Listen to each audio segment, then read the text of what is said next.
উখিয়ার bit কর্মকর্তা মোহাম্মদ শাহাদুজ্জামান হত্যার ১ নম্বর আসামি ডাম্পার চালক বাপ্পিকে চট্টগ্রাম বন্দর থানা এলাকা থেকে গ্রেপ্তার।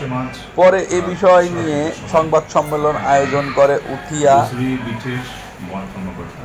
থানা পুলিশ। আজ দুপুরে এই ঘটনার বিষয় নিয়ে বিস্তারিত ব্রিফিং করেন উখিয়া সার্কেল অতিরিক্ত পুলিশ সুপার জনাব মোহাম্মদ রাসেল। এ সময় উপস্থিত ছিলেন উখিয়া থানার অফিসার ইনচার্জ ওসি জনাব মোহাম্মদ শামীম হোসাইন, তদন্ত ওসি সহ থানার অন্যান্য অফিসারগণ।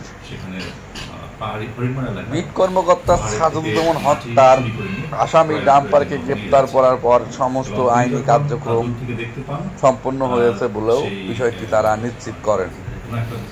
বিস্তারিত জামাল উদ্দিনের পাঠানো তথ্য প্রতিবেদন। মামলার বা ঘটনার যে মূল অপরাধী বাপ্পি, তিনি ড্রাইভার হিসেবে ছিলেন। তিনি তার সিগন্যাল অমান্য করে তাকে সেখানে জায়গায় তাকে পিষে ফেলেন এবং তার যে সাথে যে সহকারী ছিলেন তিনি মারাত্মকভাবে গুরুতরভাবে আহত হন এবং অত্যন্ত দুঃখজনক সেই বিট অফিসার যিনি তিনি ঘটনাস্থলে মৃত্যুবরণ করেন। এই ঘটনা শোনা মাত্রই যখন আমাদের নলেজে আসে, আমরা বিশেষ করে অফিসার ইনচার্জ উখিয়া থানা এবং পুলিশ পরিদর্শক তদন্ত নাসিম মজুমদার সহ সঙ্গীয় ফোর্স অফিসার নিয়ে তারা সেখানে ঘটনাস্থল পরিদর্শন করেন এবং আমাদের যে কক্সবাজার জেলা পুলিশ সুপার মহোদয়ের নির্দেশক্রমে তাৎক্ষণিক আমরা অভিযান শুরু করি। সেই অভিযানের প্রেক্ষিতে ওই দিনে থেকে ডাম্পার ট্রাকটি আমরা নাইখানছড়ির একটি পরিত্যক্ত ইটের ভাটা থেকে উদ্ধার করি এবং এই মামলার যে আমাদের উখিয়া রেঞ্জের রেঞ্জ অফিসার রয়েছেন তিনি 10 জন জড়িত এবং অজ্ঞাতনামা 5-6 জনের নাম করে এজাহার দাখিল করেন এবং অফিসার ইনচার্জ মামলা রুজু করেন।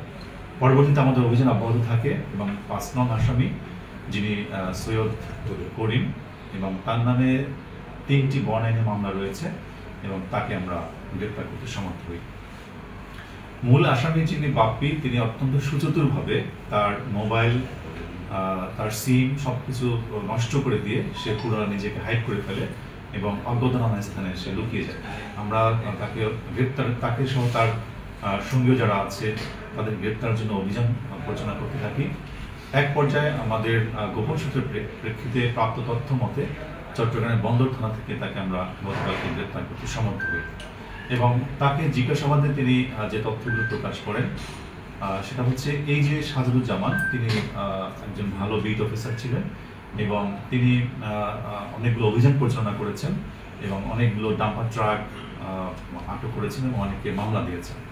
সেই কারণে এই যে দুষ্কৃতিকারীরা তার উপর সংখ্যা দিয়েছিল এবং তার প্রেক্ষিতে তারা পরিকল্পনা করেছিল যে এই অফিসারকে ডিউটির অবস্থায় যেখানেই পাওয়া যাক তাকে তার ক্ষতি করবে বা মেরে ফেলবে, এই ধরনের একটা হুমকিও তারা দিয়েছিল, আমরা গোপন সূত্রে জানতে পারি।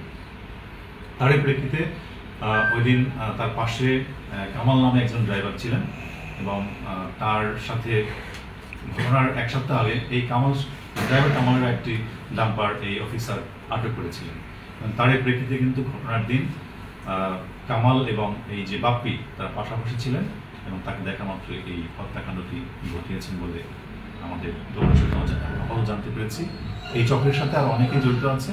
আমরা আমাদের অভিযান অব্যাহত রয়েছে। আমরা সকল দুষ্কৃতিকারীকে এই আইনে আওতায় আনবো এবং বিজ্ঞতা মুক্ত করবো তাদের সুষ্ঠু বিচারের জন্য। বাপকে কুয়ার মিটে